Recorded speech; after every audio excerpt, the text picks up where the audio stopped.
दोस्तों नमस्कार। Study portal में आप सबका स्वागत है। मैं आपका साथी और गाइड डॉक्टर विजय।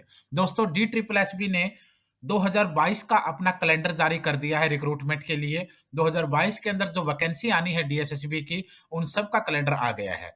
अब अगर वीडियो आप बाद में देखेंगे तो हो सकता है कि कैलेंडर के साथ साथ वैकेंसी भी आ जाए और पेपर भी हो जाए, लेकिन जो बच्चे अभी स्टार्टिंग में देख रहे हैं उनके लिए कन्फर्म है कि कैलेंडर आ गया है, वैकेंसी के फॉर्म की डेट आ चुकी है, फॉर्म आ रही हैं।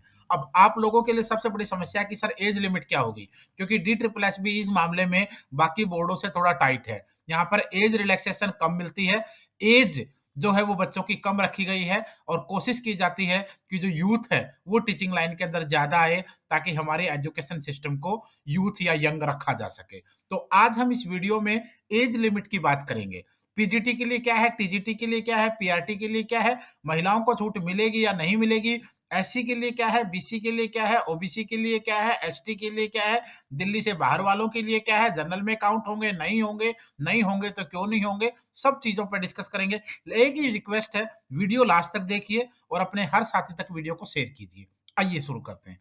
शुरू करने से पहले एक और बता दूं कि हम ऑल ओवर इंडिया के अंदर DSSB के नोट्स कोरियर से भेजते हैं। इस तरीके की बुकलेट के पूरे सेट होते हैं जिसमें पेपर 1 पेपर 2 दोनों आपका कंप्लीट दिया जाता है। पार्ट 1 और पार्ट 2 का फटाफट ऑर्डर कर लीजिए, घर बैठ के तैयारी कीजिए। समय कम है इसलिए ज्यादा मेहनत करेंगे और अच्छा कंटेंट पढ़ेंगे तो सिलेक्शन से आपको कोई रोक नहीं पाएगा। अगर आप तैयारी कर रहे हैं तो आप अपना नाम, अपना सिटी, एग्जाम का नाम और सब्जेक्ट, ये चारों चीजें इस नंबर पर व्हाट्सएप कर दीजिए, ताकि आने वाले एग्जाम के बारे में हर जानकारी आपको व्हाट्सएप के थ्रू हम फ्री ऑफ। सबसे पहले अगर DSSB में जितने भी सब्जेक्ट हैं, हिस्ट्री हो, ज्योग्राफी है, पॉलिटी है, इकोनॉमिक्स है, फिजिक्स है, केमिस्ट्री है, बायो, हिंदी, इंग्लिश, जितने भी आपके लिए सारे के सारे जो सब्जेक्ट हैं, यानी पीजीटी के ऑल सब्जेक्ट, DSSB की जो एज लिमिट होती है वो 36 साल होती है। याद रहे, पहले मैं इसको जनरल के लिए बता रहा हूं। जो जनरल कैटेगरी के कैंडिडेट हैं उनकी बात हो रही है, उसके साथ रिलैक्सेशन की बात करेंगे। तो DSSB के अंदर ऑल पीजीटी पोस्ट जो है वो 36 साल की एज लिमिट होती है। DSSB टीजीटी के लिए जो एज लिमिट होती है वो 32 साल की होती है। DSSB पीआरटी के लिए जो एज लिमिट होती है वो 30 साल होती है। और उसके साथ अगर म्यूजिक की बात करेंगे तो 32 साल होती है। म्यूजिक को टीजीटी में काउंट किया जाता है। तो ये तो जो सब्जेक्ट है जिनके बारे में आमतौर पर ज्यादा डिस्कस होता है, जिसमें पीजीटी, टीजीटी, पीआरटी और म्यूजिक, इन सब की डिस्कस हम यहां पर कर रहे हैं। तो ये जो एज लिमिट मैंने बताई है ये मैक्सिमम एज लिमिट है और ये जनरल कैटेगरी के आधार पर है। अब आइए डिटेल में देखते हैं कि रिलैक्सेशन किसे मिलेगा। अगर आप पीआरटी के कैंडिडेट हैं, जनरल कैटेगरी में हैं, तो आप 30 साल के बाद नहीं भर सकते। अगर आप टीजीटी के हैं, जनरल कैटेगरी में हैं, तो 32 के बाद नहीं भर सकते।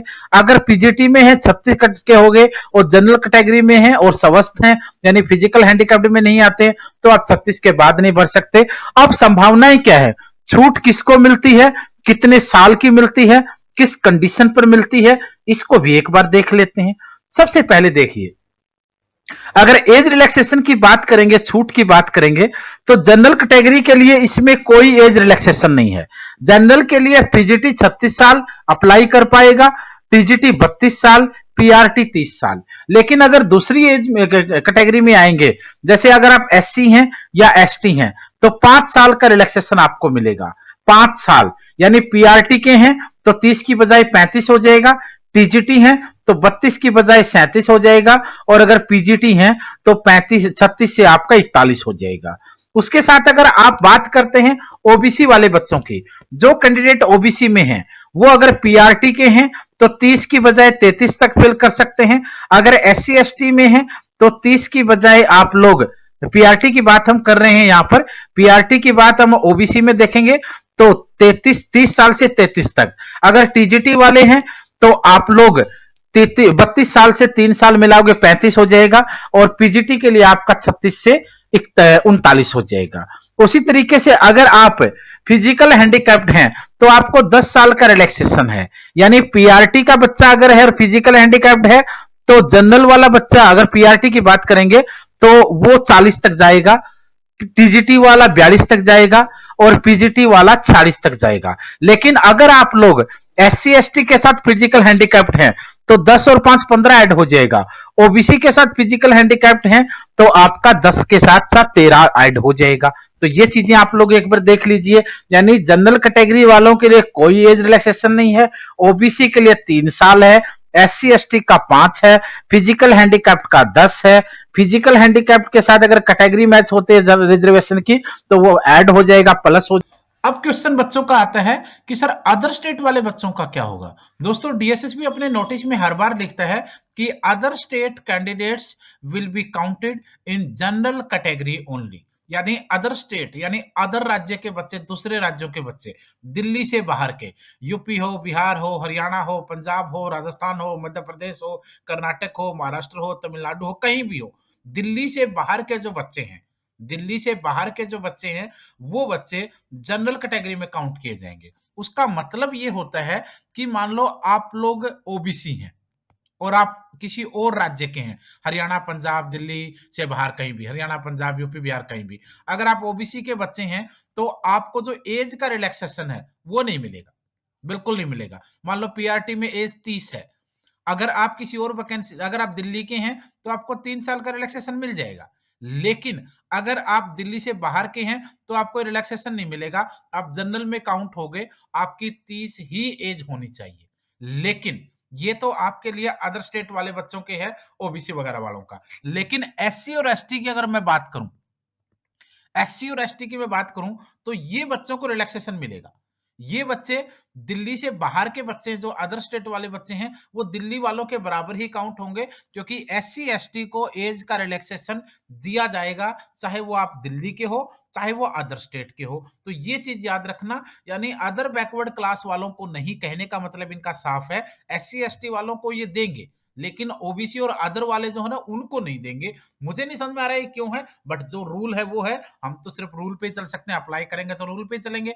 अगर अप्लाई कर भी देंगे और फॉर्म पेपर दे ही नहीं पाए तो फायदा क्या है, सिलेक्शन हुआ ही नहीं तो फायदा क्या है। तो ये चीज याद रखना, अदर स्टेट वाले बच्चे जनरल में काउंट होंगे, लेकिन अदर स्टेट वाले एससी एसटी वाले जो बच्चे हैं उनको रिलैक्सेशन जरूर मिलेगा, वो जनरल में काउंट नहीं करेंगे। ये रूल हमेशा है और आगे भी, अभी तक तो है, आगे देखते हैं क्या संशोधन होगा। अगला क्वेश्चन बच्चों का आता है भाई, एज रिलैक्सेशन फॉर वुमेन, महिलाओं के लिए, बच्चियों के लिए, बेटियों के लिए, महिलाओं की जो एज रिलैक्सेशन है ना, इसके ऊपर काफी सारा बवाल रहता है डीएसएसबी में। वो इसलिए रहता है क्योंकि ये एक रूल पे टिकते नहीं है, डीएसएसबी कभी नहीं टिकता है, थोड़ा वो चेंज आगे पीछे हमेशा करते रहते हैं। केवीएस और एनवीएस में आप देखोगे तो महिलाओं को हमेशा से 10 साल का रिलैक्सेशन है, कोई दिक्कत नहीं है, 10 साल का रिलैक्सेशन केवीएस एनवीएस में हमेशा है। लेकिन डी ट्रिपल एस भी क्या करता है, डी ट्रिपल एस भी पहले तो देगा नहीं, पहले तो देगा नहीं, फिर बच्चे कोर्ट में जाएंगे, फिर कोर्ट इनको फटकार लगाएगा, फिर बोलेंगे चलो चलो हम अब की बार दे देते हैं। पिछली बार भी आपने देखा 2019-20 वाली जो वैकेंसी आई, उनमें क्या किया, उनमें डीएसएसबी ने रिलैक्सेशन नहीं दिया महिलाओं को, बच्चे कोर्ट गए, कैट ने जाकर के फिर डीएसएसबी को फटकार लगाई और फिर जाकर के बच्चों को ये मौका मिला गया या दिया गया रिलैक्सेशन का। हालांकि सख्ताई इतनी कर दी थी डीएसएसबी ने कि लग रहा था कि नहीं देंगे, क्योंकि इन्होंने कानून भी बनाने की तैयारी कर दी थी, ऑर्डिनेंस भी लेके पास कर चुके थे, लेकिन कैट ने कहा कि आपने गजट में नहीं दिया तो आपको बच्चों को बताया नहीं, तो इसलिए आप दीजिए। तो ये तो था पिछली बार का। अब की बार एज रिलैक्सेशन मिलेगा या नहीं मिलेगा, सच्चाई में ये बता रहा हूं, फेयर बिल्कुल सच्चाई ये है कि दोस्तों अब कुछ नहीं कहा जा सकता। कोई आपको बोल देगा मिलेगा मिलेगा, डरिए मत, कोई आज बोल देगा बिल्कुल नहीं मिलेगा, आप छोड़ दीजिए पढ़ाई, बिल्कुल कुछ नहीं कह सकते। जब तक नोटिफिकेशन नहीं आता तब तक ये चीज क्लियर नहीं हो पा रही है।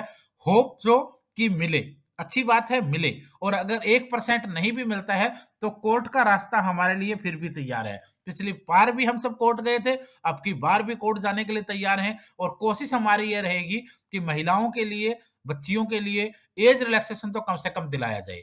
क्योंकि जो स्टडी का टाइम होता है, जो अपना कैरियर बनाने का टाइम होता है, उसमें से 8-8 10-10 साल ये बच्चियां परिवार के लिए देती हैं, और वो समय इनको आगे मिलना चाहिए। यही वुमेन एम्पावरमेंट है, यही महिला सशक्तिकरण है। और अगर ये आप नहीं दे पा रहे हैं तो वुमेन एम्पावरमेंट कुछ नहीं, महिला सशक्तिकरण कुछ नहीं, आप इन लोगों को रोजगार का मौका ही नहीं दे पा रहे हैं तो फिर कहाँ का सशक्तिकरण। तो ये चीज याद रखिए, अभी कुछ नहीं कह सकता मैं, लेकिन इतना जरूर है नोटिफिकेशन में आता है तो अच्छी बात है, नहीं आता है तो कोर्ट के रास्ते एक बार फिर रिलैक्सेशन महिलाओं को दिलाने की कोशिश 100% रहेगी। चाहे कुछ भी कर लिए जाए, चाहे कहीं भी वकीलों के पास कहीं भी जाना पड़े, कोई दिक्कत नहीं है। धरने होंगे, कुछ भी हो, लेकिन रिलैक्सेशन जरूर कोशिश रहेगी। किसी भी स्टेट में आप KVS, DSSB, NVS, CTET, UP TET, super TET, Haryana TET, Aarohi school, atomic energy, किसी भी एग्जाम की तैयारी कर रहे हैं तो मैंने बताया था कि आपको अपना नाम, अपने नाम के साथ आपका सब्जेक्ट और उसके साथ साथ आपको अपना सिटी या फिर DSSS भी लिख सकते हो। ये चीजें लिखकर आप इस नंबर पर व्हाट्सएप कर दें। अगर स्टडी मटेरियल चाहिए तो कॉल करके या व्हाट्सएप पे मैसेज करके बाई कोरियर मंगवा सकते हैं। पूरे